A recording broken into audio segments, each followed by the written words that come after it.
তো শীতকালে অনেকের যাদের সিওপিডি বা অ্যাজমা আছে, বিভিন্ন ধরনের সাইনাসাইটিস আছে, অ্যালার্জিক রাইনাইটিস আছে, এদের ক্ষেত্রে কিন্তু শ্বাস-প্রশ্বাস অনেক বেড়ে যায়। কারণটা হচ্ছে যে শীতের মধ্যে যে ড্রাই কোয়ালিটি যে এয়ার আছে, আর্দ্রতাটা খুবই কম, কিংবা ঘরের ভিতরে বিভিন্ন ধরনের ভেন্টিলেশনের অভাবে অনেক ধুলোবালি বিভিন্ন অ্যাকুমুলেট হয়ে আমাদের কিন্তু সেটি শ্বাস-প্রশ্বাসের মধ্যে গিয়ে আমাদের অনেক সমস্যার সৃষ্টি করতে পারে।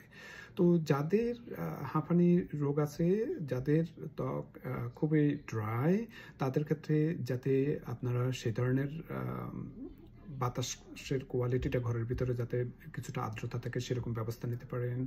তারপর মাঝে মধ্যে একটু ভেন্টিলেশন করতে পারেন। আর বাইরে যাওয়ার সময় যাতে নাকের মধ্য দিয়ে যাতে কোল্ড এয়ারটা যাতে এক্সপোজ না হয়ে আপনাকে অনেক ধরনের কফ যাতে সৃষ্টি না করতে পারে, যে কারণে এটি এয়ার এক্সচেঞ্জের ব্যাপারে অনেক ক্ষতি করে থাকে। তো এবং শ্বাস-প্রশ্বাসে কষ্ট হতে পারে, তো সেদিকে খেয়াল রাখবেন।